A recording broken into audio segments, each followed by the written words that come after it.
Banyak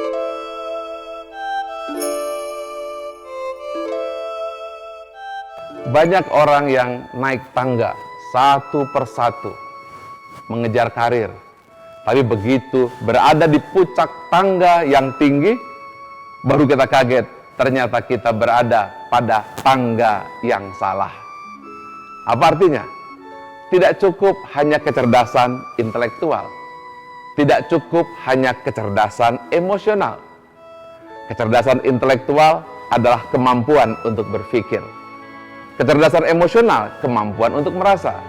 Tetapi kecerdasan spiritual adalah kemampuan untuk memberi arti. Tanpa kecerdasan spiritual, kita akan merasakan kosong dan hampa, meskipun sudah kita punya segalanya. Mungkin Anda sudah punya mobil, Anda punya istri, Anda punya suami, keluarga yang baik, jabatan yang baik, tapi bukankah Anda melihat banyak orang yang hidupnya tetap merasa kekurangan? Apa yang dikejar? Dia tidak tahu apa yang kurang. Dicari ke sana sini, tapi tetap tidak ditemukan. Saya sendiri pernah mengalaminya. Saya pernah menjadi dosen 7 tahun, tetapi saya tidak merasa bahagia. Saya pikir ada sesuatu yang kurang. Akhirnya saya berbisnis. Saya punya segalanya. Kendaraan yang terbaik saya miliki, tapi saya juga merasa kurang. Akhirnya saya menjadi atlet karate. Saya berpikir kalau saya pergunakan medali emas, saya akan menjadi orang yang bahagia. Apa yang terjadi? Saya merasa masih kurang.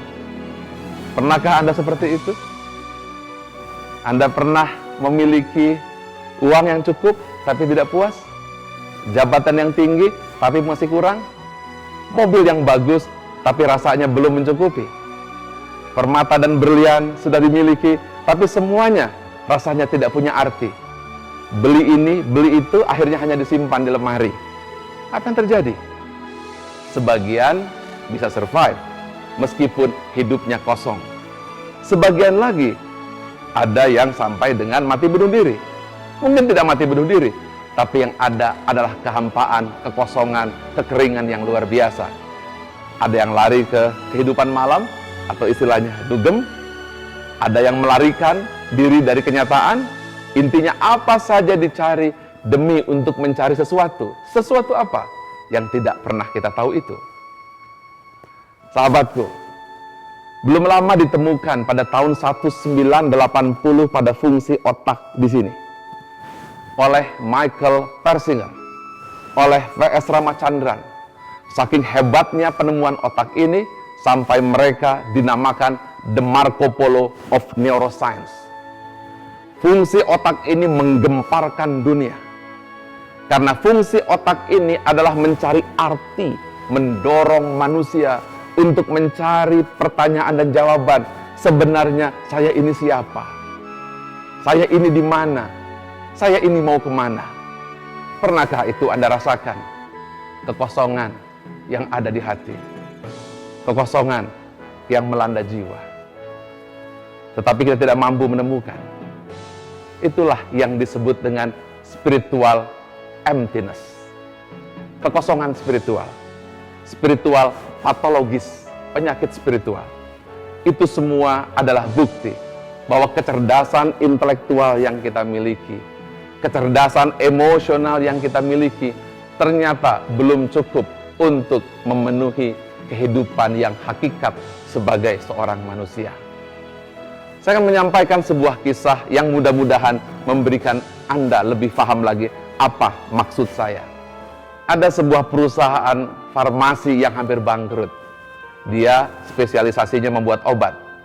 Akhirnya semua pegawainya dikirim ke rumah sakit untuk melihat bagaimana obatnya bekerja. Setelah 6 bulan mereka bekerja, perusahaan tersebut bangkit dan tumbuh menjadi sangat sehat. Apa yang terjadi? Ketika pegawai-pegawai itu ditanya, kenapa engkau sekarang kerja lebih bagus, kualitas obat lebih baik? Kalau dulu saya memberikan obat, saya hanya berpikir berapa uang yang saya dapat. Tetapi saya setelah pulang dari rumah sakit, saya tahu bahwa obat itu memberikan arti buat kehidupan manusia. Saya bayangkan ibu saya bayangkan adik saya, suami, keluarga saya, istri saya. Dan akhirnya saya paham bahwa setiap satu butir obat adalah berarti untuk hidup saya. Pernahkah Anda mengalami itu? Inilah mungkin yang membuat Anda kosong, yang membuat Anda tidak terasa, yang membuat Anda kekeringan meskipun mengajar setiap hari, pergi ke kantor dengan hati yang kosong, pergi bekerja dengan marah-marah dan tidak memiliki arti. Inilah yang disebut dengan spiritual illness, yaitu hati yang tidak menemukan jiwa dari pekerjaan kita. Spiritual intelligence adalah kemampuan untuk memberi arti setiap kehidupan kita, sehingga apapun yang dikerjakan, sehingga apapun yang kita lakukan adalah penuh makna, memberi arti kepada manusia. Inilah kecerdasan ketiga yang terbukti membuat lembaga-lembaga menjadi sukses luar biasa, yang memberikan orang bukan hanya rasa hati yang kelimpahan, tapi menimbulkan energi yang hebat meskipun bayarannya tidak cukup, karena dia merasa bayaran itu bukan dari manusia, tapi dari Tuhan yang Maha Pengasih, Penyayang. Anda mungkin mengatakan, kisahnya indah, tapi bagaimana caranya? Tidak mudah untuk mendapatkan ini. Saya akan jelaskan di pertemuan berikutnya. Nantikan pertemuan berikutnya, sesuatu yang membuat Anda akan paham apa yang saya ucapkan ini. Sesuatu yang akan membuat Anda berarti, merasa, dan melihat serta mendengar perubahan yang bisa kita rasakan. Sampai jumpa pertemuan berikutnya.